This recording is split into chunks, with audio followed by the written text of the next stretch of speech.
మైవేత్రి group సభ్యులందరికీ నమస్కారం. ముందుగా ఈరోజు తమిళ్లో కేటీవీలో కార్తీక పుల్లై ఏం మాట్లాడాడో దాంట్లో ఆయన మాట్లాడినంతసేపు నేను చెప్పలేకపోయినా మెయిన్ పాయింట్లు అనేది నాకు చెప్తాను, అందరూ అర్థం చేసుకో. ఫస్ట్ ఆఫ్ ఆల్ ఎవరైతే ఈ ఛానల్ లైక్ చేయలేదో మీరు ఇచ్చే లైక్ ఇంకా కొంతమందికి తెలియని వాళ్ళకి కూడా కొంతమంది తెలుసుకుంటారు. ఓకే, అలా సబ్స్క్రైబ్ చేసుకోండి. Thank you. కంపెనీ ఉంటుందా మూసేస్తారా, ఈ నమ్మకం అనేది ప్రతి ఒక్కరికి ఇంకా కలగలేదండి. అంటే ఈ ఒక 33 నెలలు రన్నింగ్ అయింది. రన్నింగ్ అయినా కూడా ఇంకా కంపెనీ మీద నమ్మకం రాని వాళ్ళు చాలామంది ఉన్నారు. ఇచ్చే కామెంట్ కానీ వాళ్ళు చేసే బిహేవియర్లు బట్టి చాలామందికి నేను చెప్పవలసింది ఒకటే. ఎందుకు చెప్తున్నా అంటే చాలామంది కామెంట్లు పెడుతున్నారు. కంపెనీ మీద నమ్మకం ఉండేవాళ్ళు చాలా మంచిగా పెడుతున్నారు. కంపెనీ మీద నమ్మకం లేని వాళ్ళు ఏం చేస్తున్నారంటే, ఇది కంపెనీ మూసేశారు, కంపెనీ ఎత్తేసారు, అయిపోయింది, డబ్బులు పోయినాయి అనే ఒక కాన్సెప్ట్లో మాట్లాడుతున్నారు. ప్రతి ఒక్కరు కూడా నాకు చేస్తున్నారు. నాకు ఇచ్చిన ఒక కామెంట్కి కానీ ప్రతి ఒక్కరు కూడా రిప్లై ఇస్తున్నాను. ఇచ్చిన తర్వాత కూడా వాళ్ళ దగ్గర నుంచి రెస్పాన్స్ కూడా వస్తుంది. చాలా పెద్ద ఆయన కూడా నాకు కామెంట్ పెట్టడం జరిగింది, తమ్ముడు ఎలా జరిగింది అనేసి అన్ని ఇక్కడ నేను వివరించడం జరిగింది. ఫస్ట్ ఆఫ్ ఆల్ కొంతమంది నాకు కాల్ చేసి కూడా మాట్లాడుతూ ఉన్నారు. కంపెనీ అనేది ఇప్పుడు కార్తీక పుల్లై ఏం చెప్పాడు అనేది మీకు చెప్తాను. కంపెనీ మూసేస్తారా ఎత్తేస్తారా, నమ్మకం ఉందా లేదా అని తమిళ్లో అతను చెప్పాడు. నేను తెలుగులో అనేది మీకు ట్రాన్స్లేషన్ చేస్తున్నాను, ప్రతి ఒక్కరు గమనించండి. కంపెనీ అనేది మూసేస్తారని ఎలా అనుకుంటున్నారు? ఇప్పుడు గూగుల్లో, ప్లే స్టోర్లో ఇన్ని కంపెనీలు ఉన్నాయి. ఇన్ని కంపెనీల్లో ఏ ఓనర్ అయినా మీకు తెలుసా? తెలీదు. కంపెనీ ఓనర్ అనే మనిషి వ్యక్తి మనకు కనిపించకుండానే ఆ యాప్లు అనేది రన్నింగ్ అవుతానే ఉంటాయి. కానీ ఇక్కడ అలా జరగలేదే. మా ఓనరు, మన ఎండి సార్ గారు, అలాగే మన కంపెనీలో ఉండే నెంబర్స్, అలాగే బోర్డు మెంబర్స్లు, డైరెక్టర్లు, ఇన్ని హబ్బులు, ఇన్ని ఆఫీసులు, ఇంత జూన్ ఆఫీసులు ఉన్నాయి. ఇలా అనుకునేటప్పుడు ఎత్తేసేదానికైతే ఆయన వెళ్ళిపోయేవాడైతే ఆయన ఎందుకు కనిపిస్తాడు మనకి? ఆయన ఎందుకు మనకి కనిపించాలి? మనతో ఎందుకు మాట్లాడాలి? ఫస్ట్ ఆఫ్ ఆల్ పాయింట్ ఇది అర్థమైందా? కంపెనీ అయితే ఎక్కడికి ఎత్తకూడదు. నా కంపెనీ నేను రన్నింగ్ చేసుకోవాలా, ఇంకా 10 మందికి ఆదర్శంగా నిలబడాలా, ఇంకా ఒక జనరేషన్ అనేది కల్పించాలా, ఇంకా లేని వాళ్ళని ముందుకు తీసుకురావాలని ఒక కాన్సెప్ట్తోనే మైవేత్రి కంపెనీ అనేది పెట్టడం జరిగింది. అందరూ అర్థం చేసుకోండి. అలాగే తను నేరుగా బెయిల్ అనేది క్యాన్సిల్ అయిన తర్వాత నేరుగా 5వ తేదీ ఎందుకు పోయి సరెండర్ అయినాడు? వెళ్ళిపోయాడు. అది పక్కన జరిగి ఉండరా? నీ యాప్ అనేది ఆఫ్ చేసేస్తారు కదా. వెళ్ళారు, కోర్టులో హాజరయ్యారు, అక్కడ బెయిల్ పిటిషన్ పెట్టారు, తర్వాత బెయిల్ రాలేదు, బెయిల్ అనేది క్యాన్సిల్ అయింది. A+ కేటగిరీ రూమ్ కూడా క్యాన్సిల్ అయిపోయింది, వద్దన్నారు. అన్నీ జరిగిన తర్వాత హైకోర్టులో కానీ పోతుంది. అంటే అక్కడ ఏం సమాచారం ఎందుకు రద్దు అయిందంటే, ఇంకా కంపెనీ గురించి 65 లక్షల మంది ఉండే ఒక కంపెనీలో దాదాపు OM, BM ఉండేవాళ్ళే 55 లక్షల మంది ఉన్నారు మైవేత్రిలో. ప్రతి ఒక్కరు గమనించండి, 55 లక్షల మంది ఉన్నారు. అందరికి కూడా మొన్న అమౌంట్ వేయడం జరిగింది. ప్రతి ఒక్కరికి OMకి, BMకి 14 కోట్ల అమౌంట్ వేయడం జరిగింది. ప్రతి ఒక్కరికి వచ్చిందా లేదా? ఎత్తేసేవాడైతే ఎందుకు వేస్తాడు? నమ్మకం రాని మాటలు, నమ్మకం లేని కామెంట్లు ఫుల్గా పెడతారు. చాలా మందికి నమ్మకం లేదు. నమ్మకం లేని వాళ్ళు కూడా మీరు కూడా వీడియో చూస్తారని పెడుతున్నాను. మీ అందరి కోసమే ఈరోజు కేటీవీలో కూడా ఆ యొక్క ట్రాఫిక్ తెచ్చి తను నీట్గా వివరించాడు. అర్థం చేసుకోవాలండి మన వాళ్ళందరూ. అది ఇంకొక సపోజ్ ఒకటి చెప్తాను. కొన్ని తెలుగు యూట్యూబ్ ఛానల్లోనే తెలియకుండానే నిన్న ఒక వీడియో పెట్టారండి. ఆ వీడియో అన్నది సార్కి బెయిల్ వచ్చేసింది, 28వ తేదీ అమౌంట్లు పడిపోతాయి. అర్థమైందా? మీరు దిగులు పడబాకండి, మీరు విత్డ్రాల్ చేసుకోండి.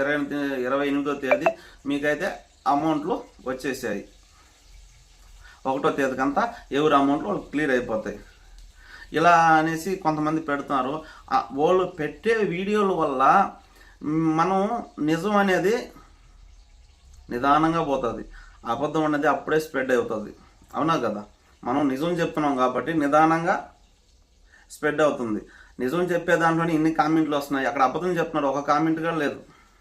ఓకే బస్, డన్ బస్ అని పెడుతున్నారు. ఇది ఎంతవరకు నిజం?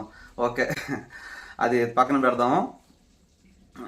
ఓకే, ఇంకొకటి విషయం ఏంటంటే ఆ కోర్టులో అనేది చాలా వరకు మనం ఇన్ని లక్షల మంది ఉన్నాం కాబట్టి ఆ కోర్టులో మొత్తం కూడా చెక్ చేసిన తర్వాతనే వాళ్ళు హైకోర్టుకి పిటిషన్ పెడతారు. అంటే ఈ నెల 4 రోజులు అవచ్చు, 5 రోజులు అవచ్చు చెప్పలేము. మనకనేది ఈరోజు రేపు సండే, ఎల్లుండికు సోమవారం రోజు కూడా మనకి అక్కడ కోర్టులో వీరింగ్ అవుతుంది. హైకోర్టులో పిటిషన్ పెడతారు బెయిల్ కోసం. ఆ బెయిల్ అనేది ఖచ్చితంగా ఈసారి మనకి బెయిల్ అనేది రావడం అయితే జరుగుతుంది. సార్ ఇంత ముందుగానే ఇక్కడి నుంచి వెళ్ళే రోజు 5వ తేదీ ఒక వీడియో పెట్టారు, మీకు అందరికీ తెలిసే ఉంటుంది. సపోజ్ 2 నెలలు కొరవ పచ్చం అంటే 2 నెలలు పట్టచ్చు. నేను బయట వచ్చే లోపల వచ్చిన తర్వాత అందరికీ కూడా మంచి చేయాలి, మన కంపెనీ ఎలా నడపాలని కూడా అని చెప్పారు. అందరికి గుర్తున్నది. సపోజ్ ఇక్కడ ఏంటంటే కొరవ పచ్చం అంటే మినిమం 2 నెలలు దీనికి టైము. 2 నెలల పైన ఇక్కడ ఎవరు కూడా పెట్టుకోరండి. అంటే వారం 10 రోజుల్లో మనకి బెయిల్ అనేది ఖచ్చితంగా వస్తుంది. సార్ బయట వస్తారు. వచ్చిన తర్వాతే మీకు ఏ ఒక్క డౌట్ అయినా, ఏ ఒక్క క్యాల్కులేషన్ అయినా సార్ వచ్చిన తర్వాతే మనకి అమౌంట్ల గురించి ఇస్తారు. కంపెనీ రన్నింగ్ చేయాలని అయితే తేదీ సలెండర్ అయిన వ్యక్తి కంపెనీ మూసి వెళ్ళిపోతారని ఎలా అనుకుంటున్నారు? ఎవరైతే అలా అనుకోవద్దు. కంపెనీ అయితే ఎక్కడా కానీ మూసే ప్రసక్తి ఉండదు. అమౌంట్లు ఇచ్చేదానికే చూస్తారండి. కంపెనీ ముందుకు సాగాలని, ఇంకా కొంతమందిని మేలు చేయాలి, కొంతమంది జీవితాలలో మైవిత్రి అనేది ఇంటింటికి ముద్ర అవ్వాలని మట్టుకుదా ఒక కాన్సెప్టు. వెయిట్ చేసినా మంచి జరుగుతుంది. అంటే వెయిట్ చేయాలి, మంచి జరుగుతుంది. మంచి జరగాలని మనం ఆలోచన. నెక్స్ట్ ఏంటంటే నెక్స్ట్ సమాచారం ఏంటంటే కారు గురించి ఇంతకుముందు ఒక వీడియో పెట్టున్నాం. కారు కొన్నారు, అది అశోక శ్రీనాథ్ అనే వ్యక్తి పుకారు చేశారు కదా. కారు వచ్చి 60 లక్షలకు కొన్నారు, 15 లక్షలు తోసి 45 లక్షలకి అమ్మడం జరిగింది. దాంట్లో వచ్చి 15 లక్షలు వచ్చి మైవిత్రి అకౌంట్లో, 30 లక్షలు వచ్చి మాకు ఇవ్వండి అని చెప్పి అడిగారు అనేసి అశోక శ్రీనాథ్ అనేవాడు ఒక చిన్న పుకారు ఒక యూట్యూబ్లోనూ ఛానల్లో కూడా ఇంటర్వ్యూ ఇవ్వడం జరిగిందండి. అదంతా అబద్ధం. ఇక్కడ ఏంటంటే డైరెక్టర్ అనే ఒక వ్యక్తి ఒక మంచి కారు కొనుక్కున్న తర్వాత మనకన్నా చిన్న కారు ఉందనేసి సార్కి, మన ఎండి సార్కి చిన్న కారు ఉందని పెద్ద కారు కొనాలని, మనకు పెద్ద కారు ఉంది సార్ కన్నా, అట్లా కాదు అని చెప్పి డైరెక్టర్లు అందరూ కలిసి మైబీ3 డబ్బులతోనే ఒక కారు కొనియడం జరిగింది. అర్థమైందా? అది చిన్న చిన్న రిపోర్ట్ల కోసం ఏ స్టోర్ రూమ్లో పెట్టడం జరిగింది. దాని వీడియో తీసి ఈ అశోక శ్రీనాథ్ అనే వ్యక్తి ప్రసారం చేయడం జరిగింది. ఇది కారు విషయము. నెక్స్ట్ ఏంటంటే మైబీ3 సభ్యులది, వాళ్ళ గురించి చాలామంది అమౌంట్లు దీంట్లో కట్టడం జరిగిందండి. వాళ్ళు అప్పు చేసుకున్నారు, లోన్ చేసుకున్నారు, ఇంకొక దగ్గర తీసుకొచ్చారు, కొంతమంది అయితే వడ్డీలు తీసుకొచ్చి కట్టుకొని ఉన్నారు. ప్రతి ఒక్కరికి కూడా న్యాయం జరిగే విషయంలోనే సార్ పోరాడతాడు. ప్రతి ఒక్కరికి కూడా దీన్ని సతమతం చేసుకొని కొంతమంది నాకు మెసేజ్లు పెడుతున్నారండి. మీరు వెళ్ళి దీని వీడియో చూసిన వాళ్ళు నెక్స్ట్ వీడియోకి వెళ్ళి చూడండి. చిన్న వరకు నేను మెసేజ్లు కొన్ని డిలీట్ చేసడం జరిగింది. అవన్నీ మంచి పద్ధతి కాదు అని చెప్పడం కోసమే. ప్రతి ఒక్కరికి కూడా దిగులు పడపోకండి. అమౌంట్ అనేది వస్తుంది. 10 రోజులు లేట్ అయినా అమౌంట్ వస్తుంది అనేసి మన సార్ చెప్పడం జరిగింది. ఈరోజు అప్డేట్లో కూడా అన్నీ ఇవే చెప్తున్నాడు. తను ఏమంటే ఒక గైడ్ లైన్స్ ఇస్తున్నాడు. అంటే లా గురించి మీరు తెలుసుకోలేని వాళ్ళందరూ లా గురించి తెలుసుకోండి అని చెప్పి ఆ గైడ్ లైన్స్ ఏంటంటే ఆ నెంబర్లు, ఆ సెక్షను ఏ విధంగా వెళ్తే ఏ విధంగా వస్తుంది అనే ఒక దానికి మీకు అర్థం కాని వాళ్ళు, అంటే తమిళ్ రాని వాళ్ళు మాత్రమే మన వీడియో చూడండి. తమిళ్ వచ్చిన వాళ్ళు అక్కడ వీడియో చూడండి. అక్కడ వీడియో చూసి విని తర్వాత మీ డౌన్లైన్కి కూడా చెప్పండి. ఏమంటే ఇక్కడ చాలామందికి తమిళ్ రాదు కాబట్టి దానిలో మెయిన్ పాయింట్ తీసుకొని నేను ఒక 4 విషయాలు అనేది మీకు అందరికి షేర్ చేయడం జరుగుతుందండి. ఇది ఈరోజు అప్డేటు. నెక్స్ట్ అప్డేటు ఇప్పుడు మనకి సపోజు మనకి సపోర్ట్గా నిలబడింది ఆ కార్తీక పుల్లై అంటే కేటీవీ. అతను చెప్పే దాంట్లో మొత్తం విచారించుకొని మన మైబీ3 సభ్యులు అయితే ఎవరైతే ఉన్నారో ఇంతమంది కూడా దిగులు పడకూడదు, ఆందోళన చెందకూడదు అనే ఒక కారణం వల్ల మాత్రమే అతను మనకి గైడ్ లైన్స్ ఇవ్వడం జరుగుతుందండి. నెక్స్ట్ వీడియోలో ఖచ్చితంగా వచ్చే అప్డేట్ మీకు పంపిస్తాము, చెప్తాను. అలాగే కొన్ని ఛానల్లో తప్పుడు ప్రసారాలు చేస్తున్నారు తెలుగు వాళ్ళు కూడా. అమ్మో బెయిల్ వచ్చేసింది అదని వీడియోలు కూడా పెట్టేశారు ఆల్రెడీ.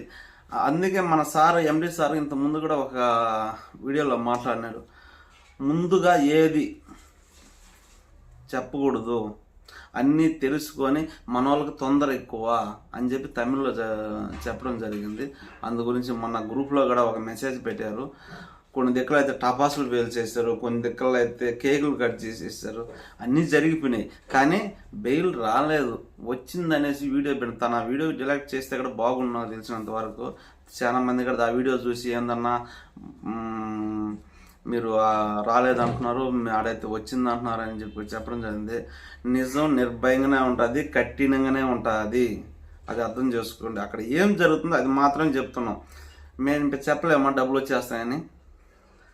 తెలియకుండా చెప్తే ఎంతమంది సతమతం అవుతారో అందరూ గమనించండి ప్రజలారా, అందరూ అర్థం చేసుకోండి. ఫస్ట్ మీరు అందరూ అర్థం చేసుకోండి, కంపెనీ గురించి బాగా ఆలోచించండి. వన్ బై వన్ మీరు ఆలోచించండి, ఖచ్చితంగా మంచి జరుగుతుంది. అర్థమైందా?